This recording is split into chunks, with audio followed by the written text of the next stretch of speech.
Minister, there are approximately 8,000 PhD researchers in this country. They do a vast amount of the teaching in our institutions of higher education, but the vast majority of them get stipends that mean, in actuality, they are earning less than the minimum wage, even those who receive the best stipends.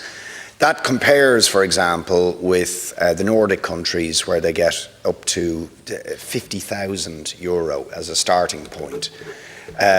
Will you agree, as part of the review, to meet the PhD Collective Action Union and the Postgraduate Workers Alliance to ensure that this situation is remedied urgently? Mr. Chair, thanks to Deputy Boyd Barrett for raising this issue. We have obviously introduced some measures in the budget as an immediate and tangible relief against some of the challenges of the rising cost of living, including a once-off payment in 2022 of €500 for PhD students who receive an IRC or SFI award, and a €500 increase to the stipend baseline in 2023 for PhD students who again receive an IRC or SFI award.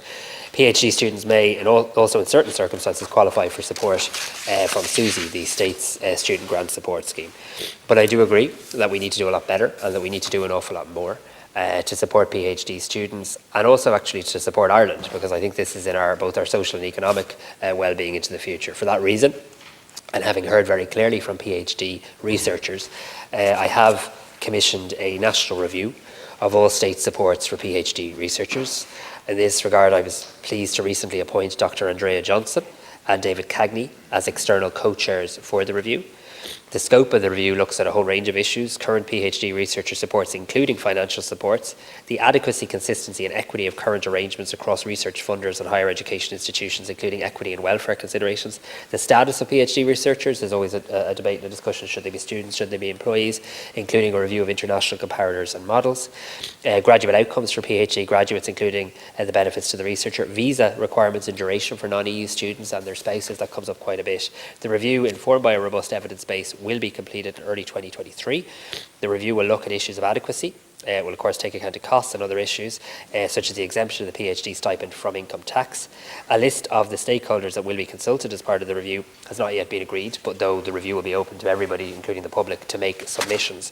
But in light of the Deputy's question, I will ensure that the groups the Deputy references will be engaged with as part of the review, and I'll convey that to the co-chairs.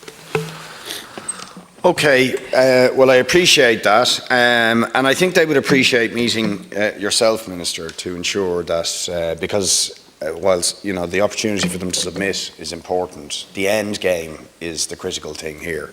The vast majority of people doing PhD research in this country are living in poverty, and that seriously impacts on their ability to do their research or to even continue as PhD researchers. I note in passing, we give about more than 700 million in tax breaks, mostly to private companies, for research and development. And yet, in our universities and higher education institutions, our researchers are living in poverty.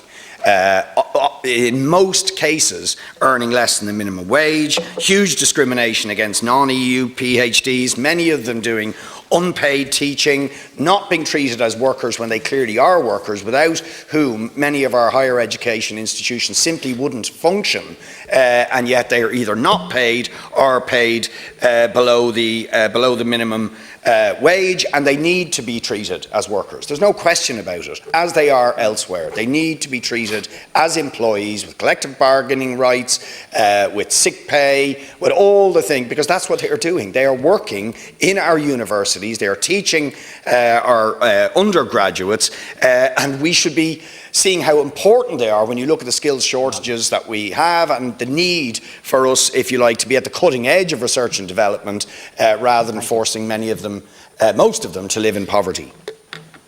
I want to thank the Deputy. So, we are having this review. It is a root and branch look. It's not just simply looking at what should the level of the stipend be. It is looking at all of the issues, including how a researcher is classified, how a PhD researcher is classified. Are they a student? Are they an employee? I would say, and I have had engagement with postgraduates, there are some countries that people reference as really good examples in terms of PhD researchers are looked after and they are employees. There's other countries where people also reference how PhD researchers are well looked after, and they're not. So I do actually think looking at international comparisons is really important, looking at what is best practice, and wanting Ireland to be best in class.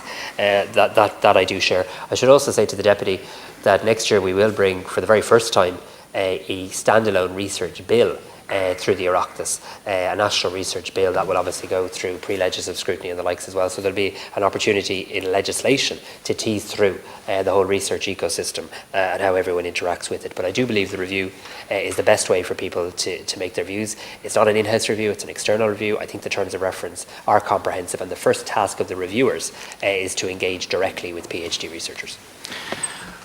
Well, it's welcome that we want to be best in class, but let's be clear what the starting point is. We're worst in class.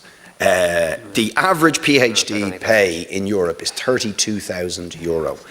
In the Nordic countries, it starts at 50,000 and progresses to 55,000 on a fixed term 4-year contract. In the Netherlands, they are getting about 10% more. And indeed, a lot of our people who are doing postgrad and research work are going to the Netherlands because everything from housing to fees to the cost of living are so much better in places like the Netherlands, right? And that is bad news, not just for our PhD researchers, but for the entire country. So it's an urgent matter that we listen to them and that we get up to a level where they are paid for the work they do, and that they are paid sufficiently well that they are not living in poverty, having to do other jobs impacting on their research, properly remunerated for the work they do, and that that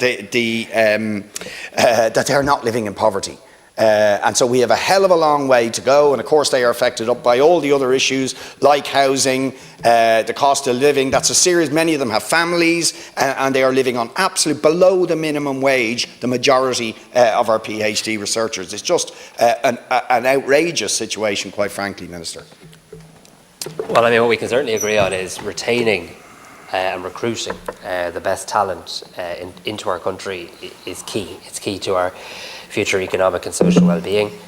That's why, quite rightly, in Impact 2030, Ireland's National Research and Innovation Strategy, we place a real focus on the researchers themselves. And that this review stems from that, and stems from listening directly to researchers, to postgraduate students. As recently as yesterday, I met with PhD researchers, with postgraduate students with disabilities who are working across our university sector, and heard directly from them. So we are engaging, but we do need to get to a point where we have a very clear set of recommendations. I accept the issue around stipend, and I think consistency of approach to stipend is important. Perhaps a national minimum stipend level. But we also need to look at other issues, because I hear directly from them about other issues, including people who come into the country, find their spouse can't work. There's a whole variety of issues, and we have tried to capture the broad gambit of issues in the terms of reference, and this will report back to my department early next year.